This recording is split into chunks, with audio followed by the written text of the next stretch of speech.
ओवीस kitchen या recipe चॅनलमध्ये तुमचे स्वागत आहे. तर आज आपण अतिशय पौष्टिक आणि पारंपरिक अशी रेसिपी पाहणार आहोत. तर बघा, त्यासाठी एक बाउल घेतला आहे मी इथे. बाउलमध्ये सुरुवातीला अगदी थोडंसं पाणी घालायचं आहे. पाणी एकदम सुद्धा ओतू नका, नाहीतर मग बॅटर जे आहे ते पातळ होईल. आता बघा, इथे मी साखर घेतलेली आहे. आता इथे बारीक साखर आहे. तुमच्याकडे जर जाड साखर असेल तर तीसुद्धा इथे तुम्ही वापरू शकता, किंवा मग साखरेऐवजी तुम्ही गूळसुद्धा इथे वापरू शकता. म्हणजे ही रेसिपी जी आहे ती अजून जास्त पौष्टिक होणार आहे. आता साखरेचं प्रमाण तुम्ही तुमच्या आवडीनुसार कमी किंवा मग जास्त करू शकता. तुम्हाला जर हा पदार्थ जास्त गोड आवडत असेल तर तुम्ही जास्तसुद्धा साखर घालू शकता, पण जर कमी आवडत असेल तर कमी घाला. तर इथे मी 2 ते 3 चमचे इतपत साखर घातलेली आहे. आता सुरुवातीला आपल्याला साखर छान ढवळून घ्यायची आहे. तर बघा, पाण्यामध्ये साखर छान अशी मेल्ट झाली पाहिजे. आता याच पाण्यामध्ये मी 1 चमचा तूप घालून घेतला आहे. तूप घालणं अगदी ऑप्शनल आहे. जर तुमच्याकडे असेल किंवा मग जर तुम्हाला आवडत असेल तरच घाला, नसेल आवडत नाही घातलं तरी चालेल. पण फक्त तुपाने या रेसिपीला अजून जास्त छान असा फ्लेवर येतो. अगदी थोडंसं वेलची पूड घातलेली आहे.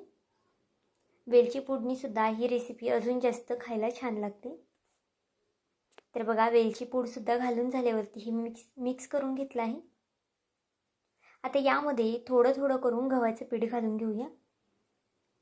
गव्हाचं पीठसुद्धा आपल्याला एकदम घालायचं नाही आहे, अगदी थोडं थोडं घालायचं आहे, लागेल असंच. आणि पुन्हा हे बॅटर छान असं हलवून घ्यायचं आहे. बॅटर आपल्याला सतत हलवायचं आहे, म्हणजे त्याच्यात गुठळ्या वगैरे होणार नाही आणि छान स्मूथ असं बॅटर आपलं तयार होईल. अगदी पौष्टिक रेसिपी आहे आणि तितकीच पारंपरिक, सोपी आणि अगदी 5 मिनिटामध्ये तयार होणारी आहे. त्यामुळे नक्कीच एकदा करून बघा. लहान मुलांना गोड पदार्थ खूप प्रमाणात आवडतात, पण जर तुम्ही अशा पद्धतीने पौष्टिक रेसिपी त्यांना बनवून दिली ना तर अगदीच आवडीने सुद्धा खातील आणि जास्त खाल्ली तरीसुद्धा आपल्यालासुद्धा काही वाटणार नाही. तर बघा, मीठ घालून घेतलं आहे थोडंसं आणि पुन्हा हे हाताने छान असं मिक्स करून घेतलेलं आहे.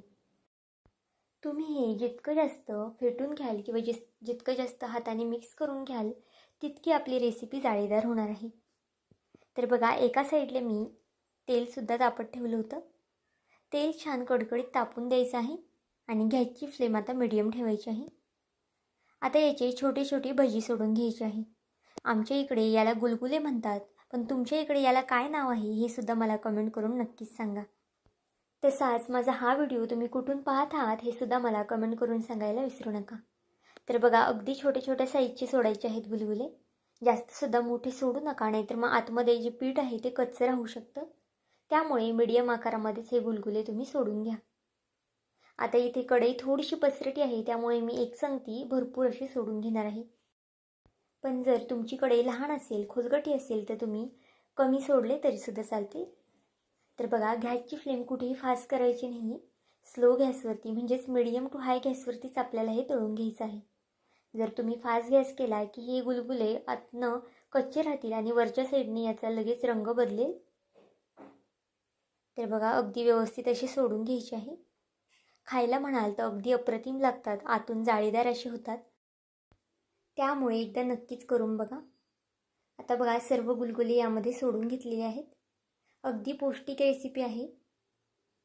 पावसाळ्यामध्ये ही रेसिपी तर तुम्ही नक्कीच केली पाहिजे, कारण की आपण इतर वेळेस गोड पदार्थ घरामध्ये आणतोच, पण जर अशी घरच्या घरी पौष्टिक रेसिपी केली तर मुलेसुद्धा आवडीने खातील. आणि ही रेसिपी जर तुम्हाला अजून जास्त पौष्टिक करायची असेल तर यामध्ये तुम्ही गुळाचा वापर नक्कीच करा. त्यामुळे अजूनच जास्त ही रेसिपी पौष्टिक होणार आहे. तुम्ही इथे पाहू शकता किती छान असे गुलगुले आपले फुगलेले आहेत. आता मध्ये आधे सतत हलवत हे आपल्याला तळून घ्यायचे आहेत. अशा पद्धतीने सतत हलवले की एकसारखा असा रंगसुद्धा येतो. एका साईडने कच्चे किंवा एका साईडने असे डार्क होत नाही. अगदी एकसारखा चॉकलेटी रंगावरती आपल्याला हे तळून घ्यायचे आहेत. इथपर्यंत व्हिडिओ पाहिलाच आहे आणि व्हिडिओ थोडा जरी आवडला असेल तर व्हिडिओला एक लाईक आणि एक सबस्क्राईब करायला विसरू नका.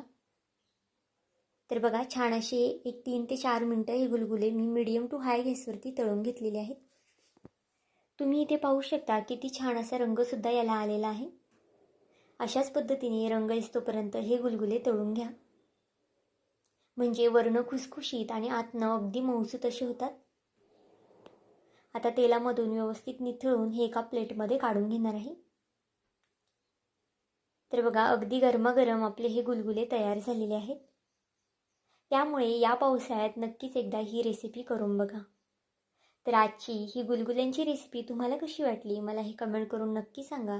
आणि चॅनलवरती नवीन असाल तर चॅनलला एक लाईक आणि एक सबस्क्राईब करायला विसरू नका. भेटूया आपण पुन्हा एका अशाच व्हिडिओमध्ये. तोपर्यंत बाय.